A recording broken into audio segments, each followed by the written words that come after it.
dili man na siya pagkawat sa imuhang privacy. Story time. Gahapon during lunchtime tanaw kog salida, so naka-offline ko kay pre-downloaded naman to akong ipang tanaw nga series. Okay, so while gatanaw ko sa salida, ako mga kauban nga teachers di apod sila sa luyo, si Ma'am Mary Jane ga-monitor sa among GC. So doon ay message dito, nakalimot ko kinsa ga-message ato, siya ba to ga-message or kauban na mo sa GC na mo ngay nag-message. So nakabantay siya nga kanang nag-scene ko dito. So ako gikuan siras kanang naka-open imong account, naka-online ka. Inko wala ma'am. Wala, nag-scene lagi ka diri. Mato akong response na akong ay si kuan na ma'am, si Mrs. na naka-on ang iyang spy mode. Naka-on ang iyang detective mode. So si Mrs. na, well, anyway, informed na ni sila, ginanako sila nga kami sa ako ang asawa open account me. So open account but pasabot amo ana nang naagrihan nga kanang we can access our social media accounts freely. We can freely access. So akong asawa gitagaan ako siya permission, no, gi-allow nako nga mutan-aw sa tanan nga conversation nako online, na siya access tanan akong account sa mga social media accounts nako. So na siya access, ako pod maka-access ko sa iyang mga account. So mo na siya open account. Now nganong ginabuhat na nako, doon ako'y tulo ka benepisyo nga nakita nga makatabang kaayo ning tulo sa among relasyon isip husband and wife. Okay, tulo ka P. So ni tulo ka P. Una, peace. Ang kaning mag-open account mo sa imong partner, it will bring you peace. No, para nako ang kanang peace sa relasyon, dili na siya mamugna through secrecy.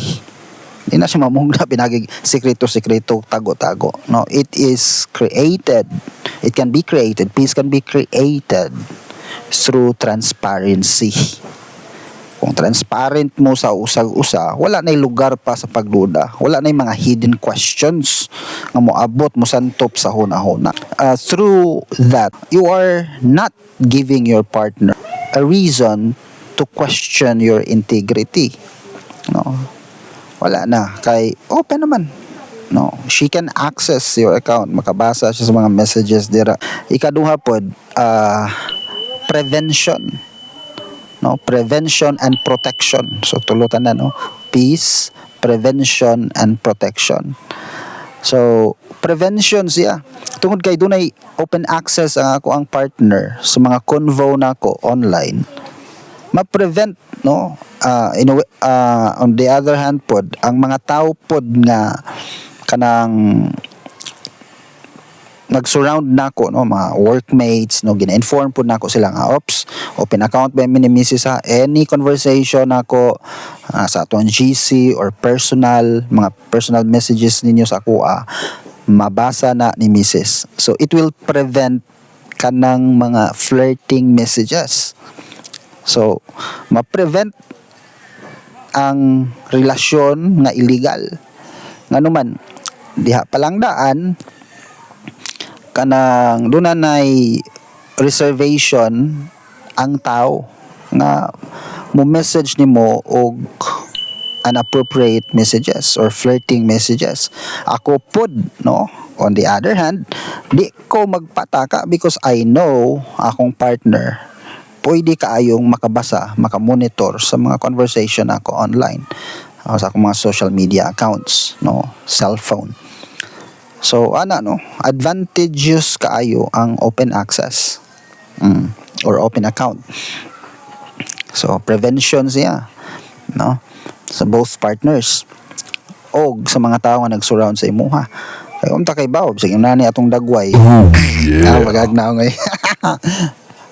Unta kay bawo nga duna poy uban nga magka-interest lang gyud gihapon. So at the very early stage ma-prevent na siya tungod kay dunay open account. So prevention. Ikatulo, protection.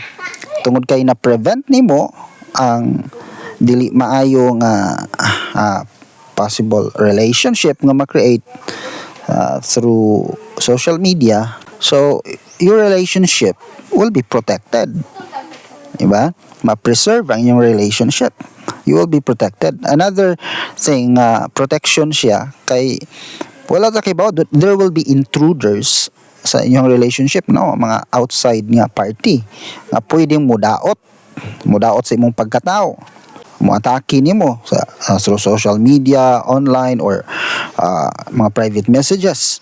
So naay mo nga asawa makamonitor siya, so makatabang siya to protect you. Ikaw pod, no, sa imong asawa sa nga bahin, no, makaibaw ka, makagather kag mga ebidensya to protect the integrity of your spouse, or to protect, no, inyong relationship. Kung inyong relationship may atakihon, no, pasangin lang imong pasangil tungod kay open inyong account. So both parties, you can monitor, you can verify the veracity of the accusation. So that will give your relationship strong protection. Okay? So muna tulo ka P, munang open account. Muna gina-encourage na mo. Kay anyways, ayong gi-commit sa Ginoo sa diha nagminyo mo, di ba? Nag-commit mo nga siya na hangtod sa hangtod till death do us part. Ingon ang Bible, you become one flesh. So unsa pa may butang nga imong itago? Wala kay dapat taguan pa. Dili man na siya pagkawat sa imuhang privacy nga gitagaan mo siya access sa imong account. No. Nganong mag-privacy pa man ka nga you are one flesh, di ba? So may private nimo. So doon ay no, kaning out of delicadeza, no, sa ginabuhat sa akong asawa, wala ko siya giingnan ani, pero tungod kay grasya sa Ginoo na siya delicadeza, na mga messages dira kami sa GC na mo sa trabaho, dili siya mo mo reply. Nakabasa siya pero dili siya mo reply. So that is delicadeza. Pero dili na siya butang nga kinahanglan itago sa asawa, no, or itago sa bana. No, okay ra na siya because you are one flesh. You are husband and wife. So kana siya. I hope na mo nakuha ani nga content.